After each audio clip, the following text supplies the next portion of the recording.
మోకాల నొప్పులకు ఎటువంటి సర్జరీ లేకుండా ఎపియాన్ పెయిన్ క్లినిక్ అందిస్తున్న అత్యాధునిక చికిత్స. ఫ్రూట్స్ వెజిటబుల్స్ చాలా వాటి మీద ఎక్కువ ఇన్వెస్ట్ చేయాలి, కూరల మీద ఎక్కువ ఇన్వెస్ట్ చేయాలి, రైస్ మీద తక్కువ ఇన్వెస్ట్ చేయాలి. ఫ్రూట్స్ అంటే ఏ ఫ్రూట్స్ బెస్ట్? యూజువల్గా అన్ని కలర్డ్ ఫ్రూట్స్ అన్నీ మంచివి. అవకాడో కొంచెం చెప్తుంటారు కదా. అవగాడో మంచిది, కానీ ఎంత కాదనుకున్నా మన మిడిల్ క్లాస్ వాళ్ళకి అవగాడో ఇవన్నీ అది కాదు. ఎప్పుడైనా ఏదో ఒకటి సంవత్సరం ఒకటి సార్లు తీసుకోవాలి. But papaya, all coloured fruits ఇవి తీసుకోవడం అనేది చాలా ఇంపార్టెంట్. బాదం సార్, బాదం నట్స్ వచ్చేప్పటికి నట్స్లో కూడా హై ఎనర్జీ. అందువల్ల 4-5 నట్స్ లా తీసుకుంటే పర్వాలేదు లిమిటెడ్గా. అదే కనుక అదే అని చెప్పేసి బండెడ్ తీసుకుంటే మళ్ళీ హై ఎనర్జీ అవుతుంది. అదొకటి మంచిది కాదు. ఈ కలర్డ్ ఫ్రూట్స్ వెజిటబుల్స్ వీటితో పాటుగా ఈ నట్స్ ఇవి తీసుకోవడం, వేపులు తక్కువ తింటాం, ఉడకబెట్టి ఎక్కువ తింటాం సాధ్యంతరం. Fruits vegetables lots part of our lifestyle. అంటే మధ్యాహ్నం ఈ నాన్ కార్బోహైడ్రేట్స్ కూడా ఉన్నాయి. ముఖ్యంగా ఎస్టాబ్లిష్డ్ ప్రాబ్లం ఉన్న వాళ్ళకి డయాబెటీస్, కొలెస్ట్రాల్, కీన్వా తీసుకుంటే అది బేసిక్గా సీడ్స్ అనమాట, కార్బోహైడ్రేట్ ఉంటుంది దాంట్లో.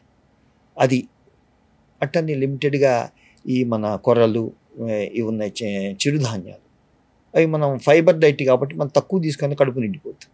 సో వాటి మీద ఎక్కువ ఇన్వెస్ట్ చేసుకుంటే మనకి హార్ట్ హెల్దీ ఫుడ్స్ అంటారు వీటన్నింటి. ఆ విధంగా చేసుకుంటే చాలా చాలా ఉపయోగంగా ఉంటుంది. వెయిట్ న్యూట్రల్కి చాలా ఉపయోగపడుతుంది. వెయిట్ పెరగకుండా వెయిట్ తగ్గే మోడ్లో అనమాట. అంటే ఇంటర్మీడియట్ ఫాస్టింగ్ అనేది అది మంచిది అంటారు. అది ఇంటర్మీడియట్ బ్యాలెన్స్గా వెళ్ళాలి. ఫర్ ఎగ్జాంపుల్ ఏంటంటే మనకి 3 పూట్ల ఫుడ్ ఎక్కువ ఓవర్ ఒక స్టేజ్ తర్వాత నుంచి, అందువల్ల 2 పూట్ల తీసుకుంటే మంచిది. సాధ్యంత వరకు ఉదయం బ్రంచ్ లాగా 11కి అట్లా 10:30కి అట్లా ఎక్కువ తీసుకోవడం, అంటే లంచ్ను కలిపి. మధ్యాహ్నం కావాలంటే ఏంటంటే వెజిటబుల్ సలాడ్స్ తీసుకోవడం. ఈవినింగ్ మళ్ళీ కల్లా 5:36 కల్లా తీసుకొని కంప్లీట్ చేసుకోవడం డిన్నర్. సో ఈ టైప్ ఆఫ్ ఫుడ్ ఏంటంటే మీకు వెయిట్ న్యూట్రల్, వెయిట్ లాస్ అనేది చాలా బాగా ఉంటుంది. అండ్ హెల్దీ వెయిట్ మెయింటైన్ చేస్తారు. That is more important. అట్లానే వెయిట్ లాసే ప్రధానంగా ఉండి, వెయిట్ లాస్ పర్పస్ ఏంటి? షుగర్ రాకుండా, బీపీ కంట్రోల్ చేసుకోవడానికి, కొలెస్ట్రాల్ కంట్రోల్ చేసుకోవడానికి, తద్వారా హార్ట్ హెల్త్ ఉపయోగపడుతుంది కదా. వెయిట్ తగ్గించుకోవడం ఇంపార్టెంట్, కానీ అల్టిమేట్ బై ప్రోడక్ట్ ఏంటి? Heart health. అది లేకుండా వెయిట్ లాస్ అనేది దానివలన ఆ డెలిటరీస్, కిడ్నీస్ తన్ని, తర్వాత ఇంకేదో వాంతులు అయ్యే ఫుడ్ తీసుకొని ఇవి తీసుకోకూడదు. అది చాలా ఇంపార్టెంట్. మన శరీరం మొత్తాన్ని ఆరోగ్యంగా ఉంచుకోవాలి, మెటబాలిజం చాలా బాగుండాలి, మన హార్ట్, కిడ్నీ అన్ని ఫంక్షనింగ్ బాగుండాలి. ఒక ఎయిమ్ తోటి మనం చేసుకోవాలి. ఎయిమ్ ఉండాలి మనం చేసేది. ఇంకో ఇంపార్టెంట్ ఏంటంటే జంక్ ఫుడ్, ప్రాసెస్డ్ ఫుడ్. ఇప్పుడు ఏంటంటే ఇమ్మోర్టల్ బిజినెస్ ఏంటంటే ఒకటి ఫుడ్ బిజినెస్, రెండోది మెడిసిన్ హెల్త్ బిజినెస్. అందువల్ల నీకు హోటల్స్ ఎక్కువ వెలుస్తూ ఉంటాయి, అట్లానే హాస్పిటల్స్ ఎక్కువ వెలుస్తూ ఉంటాయి. మీరు చూడండి, ఇక్కడ ఏంటంటే మనం తీసుకునే ఫుడ్ టేస్ట్గా ఉండేగా తీసుకోవచ్చు, కానీ అది అకేషనల్గా ఏదో ఫంక్షన్స్ అప్పుడు, ఏదో once in 3 months, once in 2 months అట్లా పెట్టుకుంటే కనుక మీకు వెయిట్ న్యూట్రల్కి చాలా ఉపయోగపడుతుంది. ప్రాసెస్డ్ డైట్, జంక్ ఫుడ్ అనేది అదే పనిగా రోజు తీసుకోకూడదు. చాలా అట్లానే మంచి మంచి chefs, tasty food, healthy food, heart healthy తయారు చేసే వాళ్ళు కూడా ఉన్నారు. అవి మనం ఇన్కల్కేట్ చేసుకుంటే లాంగ్ టర్మ్లో ఉపయోగపడుతుంది. అంతే. తర్వాత సార్ మన హెల్త్ ఫుడ్ కాన్సెప్ట్లో ఏకభుక్తం అనేది కూడా మన భారతదేశంలో ముఖ్యంగా ఎక్కువ వింటాము. ఏకభుక్తం అంటారు. ఒక పూటే భోజనం చేస్తారు వాళ్ళు, రాత్రి మీద పండో పాలో దిగి పనుకుంటే కల్చర్ ఉండేది.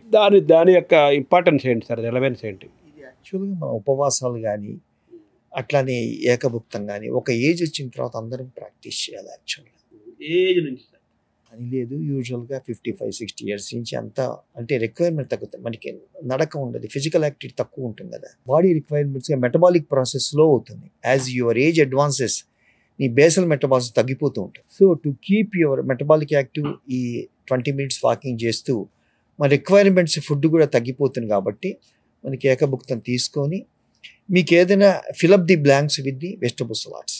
నీకు మరీ ఆకలి ఉంటే వెజిటబుల్ సలాడ్స్. దానివల్ల ఏంటంటే నీకు షుగర్ మీద మంచి నియంత్రణ ఉంటుంది, అట్లానే కొలెస్ట్రాల్ మీద నియంత్రణ ఉంటుంది. ఇది కనుక తీసుకుంటే ఇది హార్ట్ హెల్తీ డైట్ కాకుండా డైరెక్ట్గా మెటబాలిక్ హెల్త్, ఇండైరెక్ట్గా హార్ట్ హెల్త్, ఆ విధంగా ఉపయోగపడుతుంది. వెల్లి చాలా మంచిది హార్ట్కు, వెల్లుల్లి చాలా మంచిదని కొంతమంది నూనెలో వేసుకొని వెల్లిపాయ పొద్దున్నే తింటుంటారు, 1-2 వెల్లిపాయలు తింటుంటారు.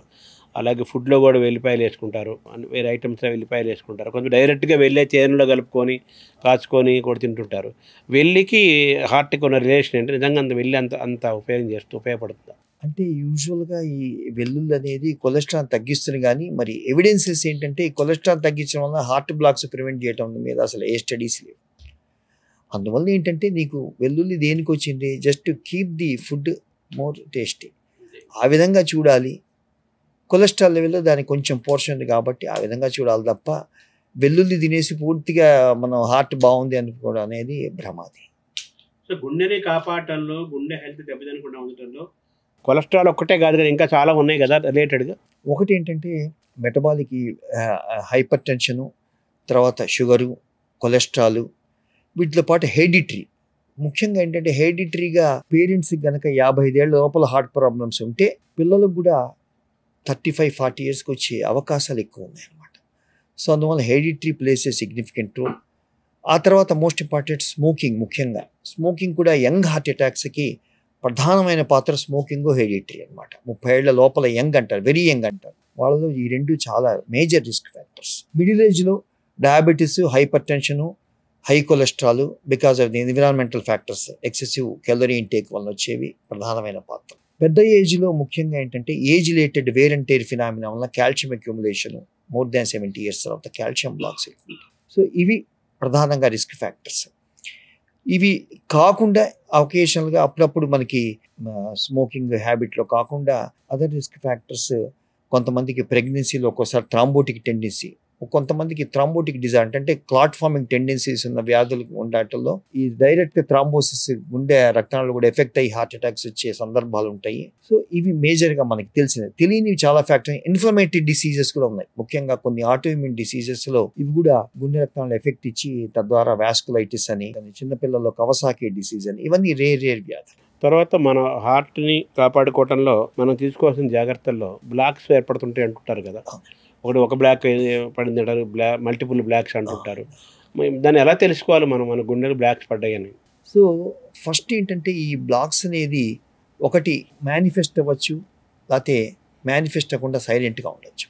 సైలెంట్గా దాన్ని సైలెంట్ ఇస్కీమియా అంటాం అన్నమాట మెడికల్ భాషలో. అదే మేనిఫెస్ట్ అయితే 2 రకాలుగా మేనిఫెస్ట్ అవుతుంది. ఒకటి ఉపద్రవంలాగా మేనిఫెస్ట్ అవుతుంది, అక్యూట్ కరోనరీ సిండ్రోమ్స్ అంటారు, దాన్ని హార్ట్ అటాక్స్ అంటారు. దీంట్లో మేజర్ హార్ట్ అటాక్స్ ఏమో ఎస్టీ ఎలివేషన్ ఎంఐ అంటారు, మైనర్ హార్ట్ అటాక్స్ అంటే నాన్ ఎస్టీ ఎలివేషన్ ఎంఐ అంటారు.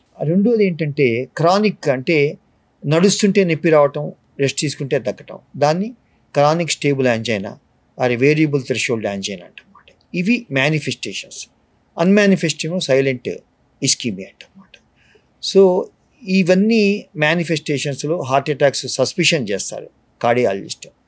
చూసి క్రానిక్ స్టేబుల్ యాంజియోనా అయితే కనుక టీఎంటీ పాజిటివ్ ఉంది కనుక ఎందుకంటే మనం యాంజియోగ్రామ్ చేయిస్తాము. అదే కనుక సైలెంట్ షుగర్ వాళ్ళలోను, పెద్ద ఏజ్లోను, ఆడవాళ్లలోను, అట్లానే కొంతమందికి ఏంటంటే ఈ కొలెస్ట్రాల్ సంబంధించిన వ్యాధుల్లోనూ సైలెంట్ హార్ట్ అటాక్స్ ఉంటాయి.